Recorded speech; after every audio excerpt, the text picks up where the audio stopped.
தொடர்ந்து நம்ம ஈரானுடைய நிலவரங்களை பார்த்துட்டு இருக்கோம். இப்போ வந்திருக்கக்கூடிய சில முக்கியமான தகவலை பார்த்துடலாம். அதுவும் வந்து பார்த்தீங்கன்னா இன்னைக்கு வந்து அந்த சமாதானத்துடைய ஒப்பந்தத்தில் வந்து கையெழுத்து போட்டுக்கிறதா நிறைய தகவல்லாம் வந்திருக்கு. அதை நம்ம கடைசியாக பார்த்துக்கலாம். அதுக்கு முன்னாடி வந்து பார்த்தீங்கன்னா ஈராக்கில் என்ன நடந்திருக்குன்னு பார்க்கணும். ஏன்னா ஈராக்கில் இந்த 2-3 நாளாக என்ன பண்ணிட்டு இருக்காங்கன்னா, அமெரிக்காவுடைய ஆதிக்கத்தின் காரணமாகவா இல்லை ஈராக்குடைய கவர்மெண்ட்டே வந்து ஈரானை ஒதுக்குறாங்களான்னு தெரியல. ஒட்டுமொத்தமாக ஈரானுடைய ப்ராக்சிஸை வந்து போட்டு என்ன பண்ணுறாங்க, பாடாப்படுத்தி இருக்கிறாங்க. பத்தாவதுக்கு ஈரானுடைய ஆதரவில் இருக்கக்கூடிய மினிஸ்டர்ஸு எம்பிஸ் எல்லாத்தையும் என்ன பண்ணியிருக்காங்க, அரெஸ்ட் பண்ணியிருக்காங்க ஊழல் வழக்கு போட்டு. அதில் வந்து பார்த்தீங்கன்னா மற்றவங்களாம் ஊழலே பண்ணலையா அப்படிங்கிற அளவுக்கு கேள்வி வருது. இந்த 17 பேர் ஈரானை சேர்ந்தவங்கன்னு சொல்லிட்டு அந்த மினிஸ்டர்ஸை மட்டும் கைது பண்ணியிருக்காங்க. அதில் ஒரு பெண் மினிஸ்டரை வந்து கைது பண்ணதில் ஆச்சரியமான தகவல் என்னன்னு பார்த்தா, அவங்களிடத்துல 27 கிலோ தங்கம் கிடச்சிருக்கு. 1 கிலோ தங்கம்னா 120 பவுனுன்னு அர்த்தம்.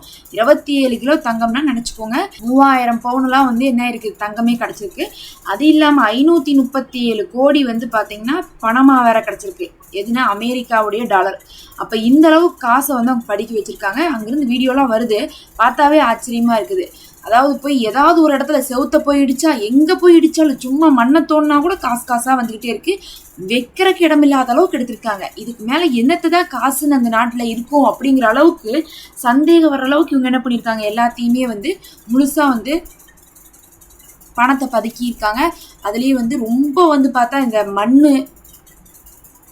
செவரு மாதிரி இருக்குது. அந்த மண் செவரு சும்மா ஒரு எட்டி உதச்சா கூட அது விழுகுது, உள்ளேருந்து காசு கொட்டுற மாதிரியும். ஒரு பானை வச்சுருக்காங்க, அந்த பானை ஃபுல்லாக காசு. தண்ணி குடிக்கக்கூடிய அந்த நம்ம வந்து தண்ணி பாட்டில் வரும் பாருங்கள், அந்த கேன் வாட்டர் கேனுக்கு, அந்த கேன் முழுவதுமே என்ன பண்ணியிருக்காங்க, காசை வந்து சுருட்டி கட்டி உள்ளே போட்டு வச்சுருக்காங்க. எங்கே பார்த்தாலும் காசு. பத்தாவதுக்கு வந்து பார்த்தா உள்ளாடைகளை வந்து தங்கத்திலேயே பண்ணி வச்சுருக்காங்க.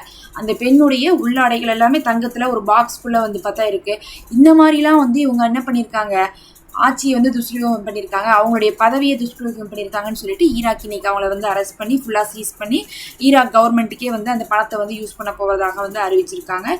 இது மட்டும் இல்லாமல் ஈரானை சப்போர்ட் பண்ண மற்ற எம்பிஸ் வீட்லேயுமே நிறைய காசு கிடச்சிருக்கு. அப்போ மொத்தத்தில் ஈரானுக்கு சப்போர்ட் பண்ணுறவங்கள டார்கெட் பண்ணி பிடிச்சிருக்காங்க. அடுத்து இன்னைக்கு சவுதி தான் ஒரு முக்கியமான டாப்பிக்காக மாறி இருக்காங்க. ஏன்னா வந்து பார்த்தீங்கன்னா ஏற்கனவே வந்து இந்த போர் நிற்கிறதுக்கு ஒரு விதத்தில் வந்து பார்த்தா இந்த நேட்டோ படைகள்லாம் வந்து உள்ளே வராமல் இருந்தது. அதுக்கப்புறம் இந்த ஐரோப்பிய நாடுகள் எதுவுமே ஆதரவு கொடுக்காம இருந்தது தான் ஒரு காரணமாக வந்து அமெரிக்காவே சொல்லிட்டு இருந்தாங்க ட்ரம்ப்பு. இப்போ வந்து பார்த்தா ஒரு தகவல் என்னென்னா, அதுக்கு காரணம் சவுதியும் கூட தான். ஏன்னா நாங்கள் ப்ராஜெக்ட் ஃப்ரீடம் அப்படின்னு சொல்லிட்டு ஒரு ப்ராஜெக்டை வந்து நாங்கள் டிசைன் பண்ணோம். அந்த ப்ராஜெக்ட் ஃப்ரீடமே எதுக்குன்னா, அங்கே வந்து ஆர்மோஸ்ட்டில் போகிற கப்பலெல்லாம் ஃப்ரீ பண்ணுறது தான் அந்த ப்ராஜெக்ட் ஃப்ரீடம். அதுக்காக நாங்கள் 100 விமானங்கள், அதாவது போர் விமானங்களை வந்து என்ன பண்ணுறோன்னா, நாங்கள் வந்து மத்திய கிழக்கு நாடுகளில் வச்சு அங்கேருந்து என்ன பண்ண போகிறோம், அங்கேருந்து ஆர்மோஸுடைய முற்றுகை நடக்கும் போதெல்லாம் தாக்குவோம்னு சொல்லிட்டு நாங்கள் பிளான் பண்ணியிருந்தோம். உடனே சவுதி தான் வந்து எங்களுடைய நாடு இந்த ஜிசிசி நாடுகள்கிட்டலாம் நீங்கள் விட்டு விலகியே இருங்க அப்படின்ட்டாங்கம்மா. நாங்கள் வந்து என்ன பண்ணுறது இல்லை, ஈரானுக்கு எதிராக வந்து நீங்கள் அடிக்கிறத நாங்கள் சப்போர்ட் பண்ண மாட்டோம், எங்களை விட்டுருங்க, உங்களால தான் நாங்கள் அடி வாங்கிட்டு இருக்கோம், இதுக்கு நாங்கள் வந்து ஒத்துழைப்பு கொடுக்க மாட்டோம்னு சொன்னனால தான் அமெரிக்காவுக்கு வேறு வழி தெரியாமல் போயிடுச்சாமா. இல்லாட்டினா இந்த போரை முடிச்சிருக்கவே மாட்டாங்களாமா, அவங்க அடிச்சிருப்பாங்களாமா. பத்தாவதுக்கு வந்து பார்த்தா G7 மாநாட்டில் கூட சவுதி கலந்து கொள்ளலையாமா. காரணம் என்னன்னா, இந்த ஒரு முருகல் நிலை தான். அமெரிக்காவுக்கு சவுதிக்கு நடுவில் இப்போ ஒரு முருகல் நிலை ஏற்பட்டிருக்கு. இது எதை காட்டுதுன்னா, ஈரான் கிட்ட சவுதி க்ளோஸ் ஆயிருக்காங்கன்னு காட்டுது.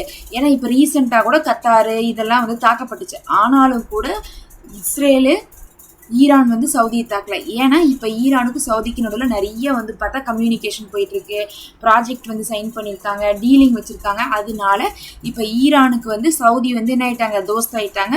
சவுதியை தாக்கவே மாட்டாங்க, சவுதிக்கு இப்போ பிரச்சனை இல்லை. அதனால ஈரான் பக்கம் சார்ந்தனால ஈரானை வந்து தாக்கிறதுக்கான ஐடியாவிலலாம் நாங்கள் இணைய மாட்டோம்னு சொல்லிட்டு சவுதி சொல்லியிருக்கிறதாக இன்றைக்கி தகவல் வந்திருக்கு. அப்போ அமெரிக்கா வந்து கொஞ்சம் வந்து சவுதியை விட்டு தூரமாகிறதுக்கான காரணமாக இதெல்லாம் அமைஞ்சிருக்குன்னு சொல்லப்படுது. அதுக்கு தகுந்த மாதிரி அவங்களும் பல இடத்துல வந்து பார்த்தீங்கன்னா சவுதியை வந்து அமெரிக்கா இப்போ அவாய்ட் பண்ணிட்டு தான் இருக்காங்க. பத்தாவதுக்கு இவங்க வந்து பாகிஸ்தான்ட்டு உதவி கேட்குறாங்க, எதுக்கு, பாதுகாப்புக்கு. அதுலேருந்து தெரியலையா அவங்களுக்கு, அமெரிக்காட்ட பாதுகாப்பு கேட்ட சவுதி பாகிஸ்தான்கிட்ட கேட்குறாங்க அப்படின்ட்டாவே அமெரிக்கா வந்து இவங்களுக்கு பாதுகாப்பு கொடுக்க மாட்டாங்க, அமெரிக்காட்ட வந்து நல்ல ஒரு ரிலேஷன்ஷிப் இல்லை அப்படிங்கிறதா காரணம்னு சொல்லிட்டு பலரும் பகிர்ந்து வந்துட்டு இருக்காங்க.